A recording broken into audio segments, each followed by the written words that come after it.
আপনারা আমার বিজ্ঞাপনে আমার নামে একটা বিষয় লিখেছেন,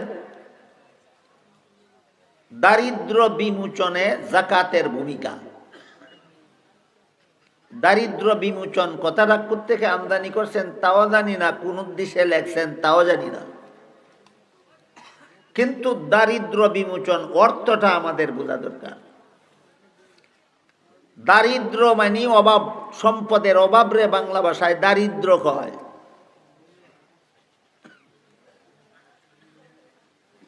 আর এটা বিমোচনের অর্থ হয় অভাব দূর করে দেওয়া, সম্পদের অভাব দূর করে দেওয়া। দারিদ্র বিমোচনের সহজ সরল অর্থ হইল অভাব দূর করা।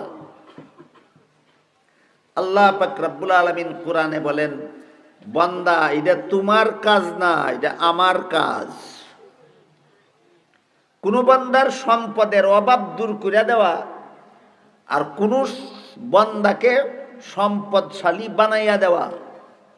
আরো সোজা কথায় কেউরে গরিব বানাইয়া দেওয়া আর কেউরে ধনী বানাইয়া দেওয়া। আল্লাহ বলেন এটা কোনো বান্দার কাজ না, এটা আমি আল্লাহর কাজ।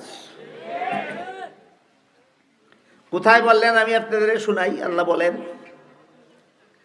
ইন্না রাব্বাকা ইয়াবসুতুর রিজকা লিমান ইয়াশাউ ওয়া ইয়াকদির ইন্নাহু কানা বিইবাদিহি খাবীরাম বাসীরা। নিশ্চয়ই তোমার রব আমি আল্লাহ, যাকে ইচ্ছা করি তাকে ধনী বানাই, যাকে ইচ্ছা করি তাকে গরিব বানাই। আয়াত বুঝে থাকলে বলেন, ধনী বানায় কে? গরিব বানায় কে? কাজেই ধনী বানানি গরিব বানানি বন্দার কাজ নয়, এটা আল্লাহর কাজ। এবার বলেন আপনি দারিদ্র বিমোচন বলতে কি বুঝেন? যদি দারিদ্র বিমোচন বলতে বুঝেন ধনী বানানি, আল্লাহ বলেন এটা তোমার কাম না, এটা আমি আল্লাহর কাম। এই জন্যই আপনারা দেখতে পাবেন একজন মানুষ সারা জীবন ভর ধনী হওয়ার মতো যত চেষ্টা আছে, সমস্ত চেষ্টা কইরাও সে ধনী হইতে পারে না, গরিবই থাকে। আর একজন মানুষ ধনী হওয়ার জন্য যত চেষ্টা আছে, কোনো কিছু না কইরাও কোনো না কোনো উসিলা আল্লাহ তার ধনী বানাইয়া দেয়। নিজের চেষ্টায় ধনী হওয়া যায় না, আল্লাহ যাকে ইচ্ছা করে তাকে ধনী বানায়। নিজের ইচ্ছায় গরিব থাকা যায় না, আল্লাহ যাকে ইচ্ছা করে তারে গরিব বানাইয়া রাখে। প্রশ্ন জাগে আল্লাহ এমন করেন কেন? এমন করার কারণ, আল্লাহ একদল মানুষকে ধনী বানাইয়া পরীক্ষা করেন আর একদল মানুষকে গরিব বানাইয়া পরীক্ষা করেন। আল্লাহর পরীক্ষার পদ্ধতি দুইটা। একদল মানুষকে আল্লাহ ধনী বানাইয়া পরীক্ষা করতে চান আর একদল মানুষকে আল্লাহ গরিব বানাইয়া পরীক্ষা করতে চান। কাজেই যাকে আল্লাহ গরিব বানাইয়া পরীক্ষা করতে চাইবেন তাকে তোমার সমস্ত সম্পত্তি দাইলা দিলেও সে ধনী হতে পারবে না।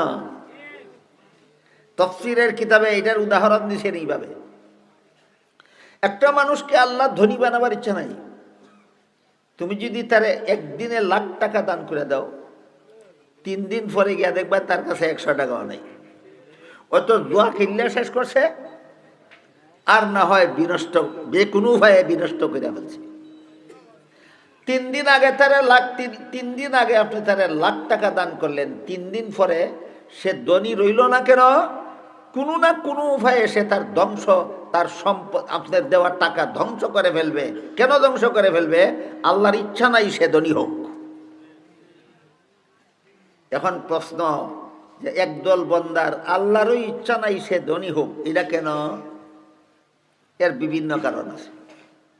একটা কারণ হইল, আল্লাহ যে সমস্ত বান্দাদেরকে ধনীদের আগে জান্নাতে পৌঁছাইবার ইচ্ছা করেন, তারা আল্লাহ ইচ্ছা করে গরিব বানায় রাখেন। এই জন্য হাদিস শরীফে আল্লাহর রাসূল বলেছেন, কিয়ামতের দিন ধনীদের 500 বছর আগে গরিবরা জান্নাতে চলে যাবে। এই হাদিসটা বুঝে থাকলে বলুন তো, ধনীর 500 বছর আগে যে গরিব জান্নাতে গেল, এই গরিবটাকে দুনিয়াতে গরিব বানাইয়া রাখছিল কে? এবার আপনারাই বলুন, কেন তারে গরিব বানাইছিলেন? তোমারে ধনির 500 বছর আগে জান্নাতে পৌঁছানি লাগি। এসব কথা শুনলে অনেকেই প্রশ্ন করে, আল্লাহ এমন করেন কেন? ইচ্ছা করেই আল্লাহ একদল বান্দাকে দুনিয়াতে জীবন ভর গরিব বানাইয়া রাখেন কেন? এই প্রশ্নের অনেক জবাব। এর মধ্যে এক জবাব হইল, ধনীদের 500 বছর আগে তোমাকে জান্নাতে পৌঁছাইয়া দেওয়ার জন্য। কাজে আল্লাহ যাদেরকে ইচ্ছা করে দুনিয়াতে গরিব বানাইলেন, এরা ক্ষতিগ্রস্ত না লাভবান? এই কথাগুলি না বুঝলে গরিবরা কোনোদিন আল্লাহর শুকরিয়া আদায় করবে না। সমস্ত মুসলমানদের এই কথাগুলি বোঝা দরকার, মনে রাখা দরকার, যেন যত বেশি গরিব হয় ততই আল্লাহর শুকরিয়া আদায় করে। হে আল্লাহ, আমারে গরিব বানাইছ, 500 বছর আগে বেহেশত বুঝাইতে, তোমার শুকরিয়া আদায় করি। আর একদল বান্দারে আল্লাহ গরিব বানায় রাখে অভাব অনটনের কষ্টের বিনিময়ে তার গুনাহ মাফ করে দেওয়ার জন্য। এই বান্দাদেরও আল্লাহ গরিব বানাইয়া আল্লাহ ক্ষতিগ্রস্ত করলেন না লাভবান? কাজেই আল্লাহ যাকে ইচ্ছা করেন গরিব বানান, আপনি অসন্তুষ্ট হবেন না। আপনাকে লাভের জন্য আল্লাহ গরিব বানাইছেন। আর কাউকে আল্লাহ গরিব বানান পরীক্ষা করার জন্য। তুই ধন সম্পদ পাইলে আল্লাহ বিল্লাহ করস, নামাজ বন্দেগি করস, না ধন সম্পদ না পাইলেও আল্লাহ বিল্লাহ করস, নামাজ বন্দেগি করস, তোরে পরীক্ষা করতাম।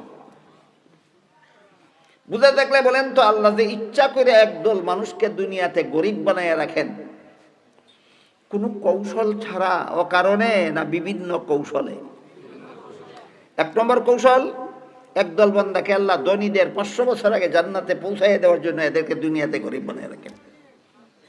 2 নম্বর কৌশল, একদল বান্দার গুনাহ খাতা দুনিয়াতে মাফ করে দেওয়ার জন্য আল্লাহ এদেরকে দুনিয়াতে গরিব বানাইয়া কষ্ট দেন।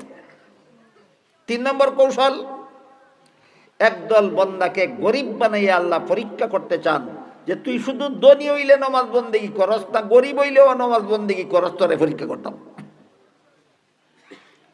এখন বলেন তো, যেই ব্যক্তি মেহনত মজুরি কইরা খায়, মাটি কাটতে খায়, রিক্সা চালাইয়া খায়, ভিক্ষা কইরা খায়, সে যদি নামাজ ছেড়ে দেয়, কয় সময় পাই না গৃহস্থির কারণে, সময় পাই না ডিউটি করার কারণে, সময় পাই না রিক্সা চালানির কারণে, এই কারণে আমি নামাজ পড়ি না। আল্লাহর পরীক্ষাত পাস, এগুলি বুঝতে হবে। আল্লাহ মানে কোন পরীক্ষার জন্য আমার রিক্সাওয়ালা বানাইলেন, কোন পরীক্ষার কারণে আল্লাহ আমাকে লেবার বানাইলেন, শ্রমিক বানাইলেন, ওইটা বুঝলে মুমিন সর্বদা সচেষ্ট থাকবে যে আমি আল্লাহর পরীক্ষায় যেন পাস করি, আল্লাহর পরীক্ষায় যেন আমি ফেল না করি। এইভাবে আল্লাহ পাক রব্বুল আলামিন একদল বান্দাকে বিভিন্ন কারণে, বিভিন্ন কৌশলগত কারণে আল্লাহ দুনিয়াতে এদেরকে গরিব বানাইয়া রাখেন। এই গরিব হইয়া থাকাটা এদের জন্য ক্ষতির কারণ না লাভের কারণ? এই লাভের কারণ কেমনে কেমনে লাভের কারণ, এগুলি কি গরিবদের জানা দরকার না? গরিবদের বোঝা দরকার। মাল খরচ করার 2 নম্বর খাত যে গরিবকে সাহায্য করো, এর প্রধান হইল যাকাত। আল্লাহ যদি একদল বান্দারে গরিব নাই বানায়, তুমি যাকাত কাকে দিবা? কথাটা লক্ষ্য করুন।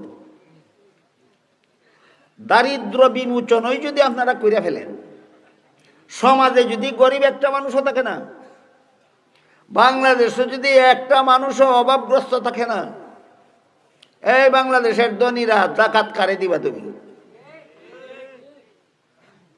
অথচ মাল গরিবরে দান করা, তোমার মাল খরচ করিয়া জান্নাত পাওয়ার, মাল খরচ করিয়া জাহান্নাম থেকে বাঁচার 2 নম্বর খাতই হইল গরিবকে দান করা। গরিব যদি তাকেই না, তুমি যদি সবরে ধনী বানাইয়া ফেলো, যেটারে দারিদ্র বিমোচন কয়, দারিদ্র বিমোচন যদি তোমার হাতে আসে আর তুমি যদি দেশের সব মানুষের ধনী বানাইয়া দাও, বলো ধনীর দল যাকাত দিবা কারে? কাজী আল্লাহ পাক রব্বুল আলামিন একদল রে ধনী বানাইয়া হুকুম দেন যাকাত দে, আর একদল রে গরিব বানাইয়া বলেন তার কাছ থেকে যাকাত আইনা খাইয়া যান বাঁচা। আল্লাহর ব্যবস্থাপনাটা কঠিন না সহজ? এইগুলি বোঝা দরকার। আর একদলকে আল্লাহ পাক রব্বুল আলামিন ধনী বানান পরীক্ষা করার জন্য। ধন না পাইলে অভাবের তাড়নায় আল্লাহরে ডাকো, ধন পাইলেও আল্লাহরে ভুলিয়া যাও না ডাকো, এই পরীক্ষা করার জন্য। এই মর্মে হাদিস শরীফে উল্লেখ আছে, রাসূল করিম সাল্লাল্লাহু আলাইহি ওয়াসাল্লাম বলেন, হাসরের মাঠে আল্লাহ পাক রব্বুল আলামিন একজন ধনী লোককে বলবেন, আমি আল্লাহ তোরে ধনী বানাইছিলাম দুনিয়াতে, এরপরে আমি আল্লাহ অভাবগ্রস্ত হইয়া তোর কাছে সাহায্যের জন্য গেছিলাম, তুই দুনিয়াতে আমারে সাহায্য করছ না, আজকে বিচারটা হবে। রাসূল বলেন, ওই ধনী লোক আল্লাহরে জিজ্ঞাসা করবে, হে আল্লাহ, তুমি যে আমারে ধনী বানাইছ, নাইলে যে আমি ধনী হইতে পারতাম না, এটা বুঝছি আমি, এটা ঠিক আছে, এটা যদি বুঝা থাকে তাহলে আপনারাই বলেন, ধনী বানানি গরিব বানানি কার কাজ? আল্লাহর কাজ। যদি ধনী বানানিকে আপনি বলেন দারিদ্র বিমোচনের অর্থ ধনী বানানি, আল্লাহ বলেন এটা তোমরার কাজ না, এটা আমি আল্লাহর কাজ। ইন্না রাব্বাকা ইয়াবসুতুর রিজকা লিমান ইয়াশাউ ওয়া ইয়াকদির। ধনী বানানি গরিব বানানি তোমাদের কাজ না, ধনী বানানি গরিব বানানি আমি আল্লাহর কাজ। একদলকে ধনী বানাই বিভিন্ন কৌশলগত কারণে, আর একদলকে গরিব বানাই বিভিন্ন কৌশলগত কারণে।